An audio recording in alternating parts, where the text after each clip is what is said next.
mamirira akaita zvinhu zvinezvi vanhu vese vari kungonongedzera mhosva kuna first lady amai Axilia Mnangagwa. Inini zvangu personally ndakazvitarisa nyaya iyoyi. Favorite first lady wangu ndakatarisira kuti ndiye achata first lady ndiStokozile Chamisa, mukadzi waadvocate Nelson Chamisa. But zvinhu zvakazongoendawo nepamwe kana kuti pamwe zvichida nguva chete ndo isati yakwana handiti. But iko zvinezvi word in the street pari kunzi vaouta muzembi vakaenda kuZimbabwe. That's word in the street. It's no longer a rumor. Yatonyaya yekutoti ndo chokwadi chiri kuzikanwa ende vari kunzi vakanosangana navaMnangagwa nemhuri kwaMnangagwa. But inini pandatanga kusangana nenyaya pari kunzoni muzembi akasanganawo nemwana waMnangagwa.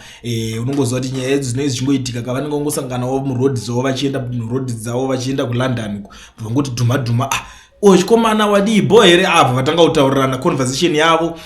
Ko mimi mazoti ndingiri nakawa mchadi kudzoka here kumba mndara chichizvanzi aiwa ndodzoka sei ndakadzingwa nababa vako ndakabva chimhanya nzi aiwa don't worry dzoka imani chinhu ndechedu ichi ndotaura nawo mndara and you will be safe. Ani mukona saka vataura vawirirana kuti you will be safe ndodzoka zvimwe zvese ndozokuprotecta. The rest is history. Water Mzembe is in Zimbabwe right now. That is the current situation. Ameno kana vakada kuzozviningirikana but ndo nyaya iripo iri kutaurika iko zvinezvi. But chandazonzwa about nyaya yese iri kuitika pari kunzi amai Axilia Mnangagwa vari kutarisa Jonathan Moyo kudzoka kuZimbabwe because these G40 guys vari kuti vese vakuda kudzoka muZimbabwe. It's like nyaya yacho unoziva politics ameno because panapa according to this this source iri kubudisa kuti it's not only him, also Professor Jonathan Moyo has been using Grace Mugabe as a intermediator in negotiations with Idi Mnangagwa, which will see him back in Zimbabwe by the end of the year. Grace Mugabe has already had such a meeting with Mnangagwa, but I heard Zim First Lady is saying no. Saka pari kunzi Grace Mugabe akaenda akanotaura nani na Idi ayo tukumbira kuti ningi kazonigirikina wayo kasukuerewo chichichi but pari kunzi sorry ndakuti kasukuere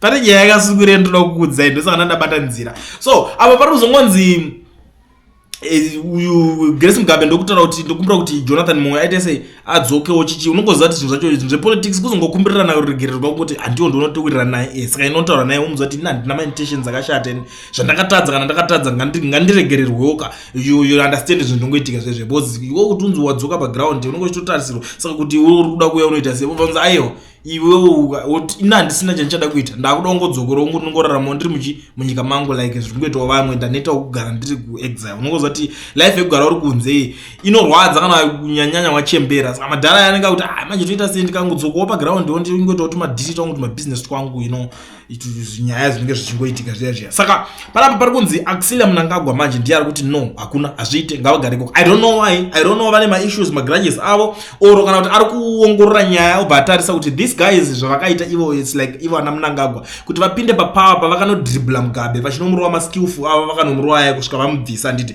nekuti anga akura. Saka apa pari kutarisirwawo kuti asi first lady anga varipo mamai Grace Mugabe ndo vaichimhanya kuti aiwa ninga kadeso ningika odeseyo iwo Mnangagwa yo ningirikini George Charamba if you still remember mafilm esaitika ana stop it achiningina vese vanhu vese vachira yo kazembe anani vese ukazodede ningo wakadai. So first lady avapo mando vari kunzi vakuti aiwa kasaka vari kuonerawo dhiri kuti uyu mudhara ari kunzi akura plus unoziva nyaya dzimwe dziri kutaurwa dzevascular dementia chichi saka anoona kuti mudhara akura anobva gononga atokanganwa kuti nyaya dzekumashure dzedzi kuti takazodai tikadai angononga asisina basa nezvakawanda. Unongoziva even munhu mwana wakura unoitawo chimachuwa day by day kusvika wakuita se wakukwanisa kuregerera vanhu day by day. Saka manje apa pari kuzonzi madam manje vari kuti aiwa hazviite zvekutaurwa izvozvo uyu ave ataura bo saka ndopauzonzi panenge pakaongororwa pakanzi uyu ngaadzoke kadzi zvake uyu Muzembe uyu wouta Muzembe uyu angwasake kungodzoka uyu anabasa handiti but kuzoti not Jonathan Moyo kazvibaba zvepropaganda kutaura nyaya dzana Jonathan Moyo ndo vanhu vekuti vakatanga nechinhu chinonzi propaganda ndo vatangi vechinhu. kana tikutaura nyaya dziripo propaganda takutaura level of propaganda ririko kuZimbabwe level of propaganda inogona kugadzirwa naJonathan Moyo. Level of propaganda ikutaura iriko izvoso yana Nick Mangwana nana end ndingangoti ndeye vana vekuprime crash preschool uyu ndo vanenge vari tingati ndo kuuniversity alright tingangoti pari kufana ngonzi pari kungotamba Scotland ne Barcelona ndo nyaya iripo ava Scotland iyo Barcelona ana Jonathan Moyo in terms of propaganda and panguva yese vagara vari muexile havasi kuzivikanwa kuti my intentions avo ndeapi plan B what's the plan B vane here zvavanga vari kuronga vane here chinchi hazvisi kunyazozivikanwa vanhu ivavo da kutaurira izvi musabvuma zvikangana kutarisa ivo obva kuti kasukira because ukaona timu racho rakatanga kudzoka mai manje 1-1 kudai unozongona kasukire futi ati pfacha apindira so those guys vanotozikana kuti vari dangerous in terms of politics. If you still remember paya kasukira akatomboda kucontesta zvikanzi ewe kuda kucontesta chi maZimbabweans zvavo vakada kuzotanga kuda kuzipindira nyaya dzavo but when we are talking about politics vanhu vekuti maplayers ekuti amufanira kunge muchivakanganwa zvavakaita kumashuro munyika yeZimbabwe amufanira kunge muchizvidhiba so this government iripo this government iri kuzonyatsoweka futi imwe nyaya ndakaona because ukaona kuti pavakapinda nekupa epeka ava vakabva vatiza vachienda saka vakaona kuti vakada futi kuregerera manames ese vanhu vese ava panozotanga saka kuu yacho imimi makanyatsoiitire chii because takataza imimi kama kuti makapada nhingi vanhu vacho vakungodzoka nyika panozoshaya futi ichi reason yekuti makaita coup saka panofanira kugara pane kamwe that ka belief kakungobelievisa maZimbabwean because we all know kuti maZimbabwean panyaya dzekudhibhaba panyaya dzekutodzungaira dzekusatonzwisisa politics pane nhamba yevanhu vasingatoinzwisise politics but vachidziteera futi but vasingadzinzwisise you find out kuti maZimbabwean vanhu kuti vanogona kutoti ningi azotaura zvakati ningi atorwa foto naningi ningi saka atomutengesi chichi you understand vane kadhati kakahunu kenge kungonzi munhu akadai so anenge ari mutengesi akadai so anenge ari chakati havanyatso understanda kuti politics inenge yakaita se dzinenge dzakanyatsomira sei dzinotambwa sei but zvinhu zvokuti vakadzidziswa nevanhu ivavo same vatutaura nezvakuti naningi ava chidhiri chavari kuronga ichi chiri kuzodai chonodai saka ndopakunetsa manje zvese izvozvo team G40 tinozoda kudzoka and this is the situation right now in Zimbabwe. I don't know kuti tichange tapapi kana vanhu veG40 vakanzi vakudzoka muZimbabwe handisi kuziva kuti zvichapera sei ininiwo ndakatotarisira kuti maybe pachazouya poitwa ameno kuti chichi chanyatsoitika kuti chinhingine because vakomana veG40 vaya even politics ukatarisa dzevanhu veG40 nepolitics dzakazoya dzichitwa nana Mnangagwa dzakasiyana futi.